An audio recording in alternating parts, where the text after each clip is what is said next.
वक्फ board संशोधन अधिनियम वर्ष 2024 को लोकसभा और राज्यसभा में पेश कर दिया गया है। दरअसल तमाम राजनेताओं के विपक्षी दलों के हंगामे के बावजूद एनडीए गठबंधन लोकसभा में यहां पर समर्थन जुटाने में कामयाब रहा और 288 सांसदों के समर्थन के साथ वक्फ संशोधन अधिनियम एक कानून के रूप में अमली जामा पहनने के लिए अब प्रगति पर है। लोकसभा और राज्यसभा से मंजूरी मिल चुकी है। दरअसल आपको बता दें कि जिस तरीके से राहुल गांधी ने लोकसभा में जब बिल पेश किया गया तो उस दौरान उनकी पार्टी का पक्ष रखा तरुण गोगोई ने, जो कि असम से संबंधित है और राहुल गांधी के बड़े करीबी माने जाते हैं। लिहाजा पहले दिन तो राहुल गांधी शांत नजर आए, लेकिन दूसरे दिन मोदी सरकार को जमकर निशाने पर लिया।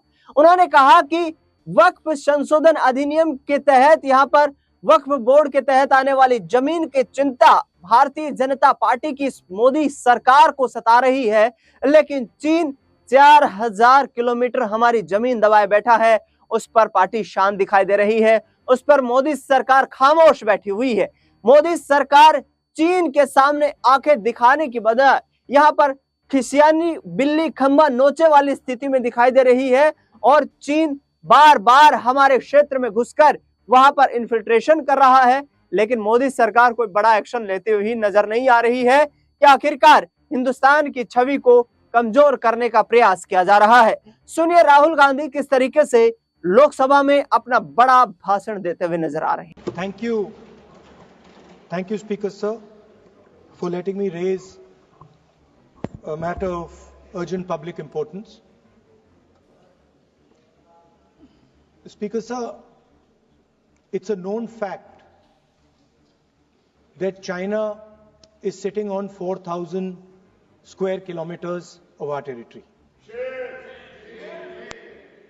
I was shocked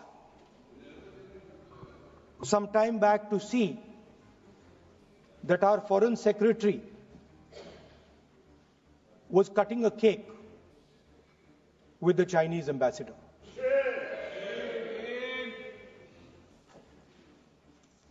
The question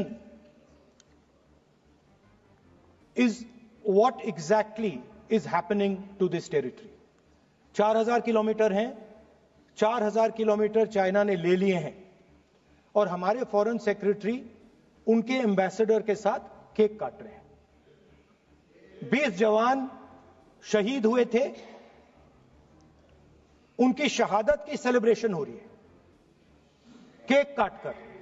अब हम नॉर्मलसी के खिलाफ नहीं हैं, मगर नॉर्मलसी से पहले स्टेटस को होना चाहिए। हमारी जमीन हमें वापस मिलनी चाहिए। We should get our land back. It is also come to my notice that the Prime Minister and the President have written to the Chinese. We are not finding out from our own people. It is the Chinese ambassador who is telling the people of India that the Prime Minister of India and the President of India have written to them. Foreign policy is about managing the external countries. You have given China 44,000 square kilometers of land. On the other side, our ally suddenly decides to impose tariffs on us, 26%, which is going to completely devastate our economy. Our auto industry, our pharmaceutical industry, they're all on the line. Agriculture. So I'm wondering, somebody once asked Indira Gandhi ji, in the matter of foreign policy, do you lean left or do you lean right? And Indira Gandhi ji answered, I don't lean left or right, I stand straight. I'm Indian and I stand straight. And the BJP and the RSS have a different philosophy. When asked, do you lean left or do you lean right? They say, no, we bow our head right in front of every foreigner that comes in front of us.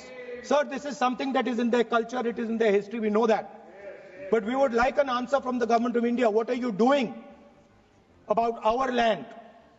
And what are you going to do? What are you going to do about this tariff that our ally has imposed on us? Thank you. तो ये राहुल गांधी हैं लोकसभा में नेता प्रतिपक्ष, जिन्होंने मोदी सरकार को चीन के द्वारा कब्जाई गई जमीन के मुद्दे पर जमकर कटघरे में खड़ा किया है। अब देखना दिलचस्पी ये होगा कि आगे आने वाले वक्त में किस तरीके से मोदी सरकार राहुल गांधी के इस सियासी प्रहार का जवाब दे पाती है। फिलहाल इस खबर में इतना ही। देश दुनिया से जुड़ी हुई तमाम बड़ी खबरों के लिए देखते रहिए नेक्स्ट 9 पॉलिटिकल बाइट।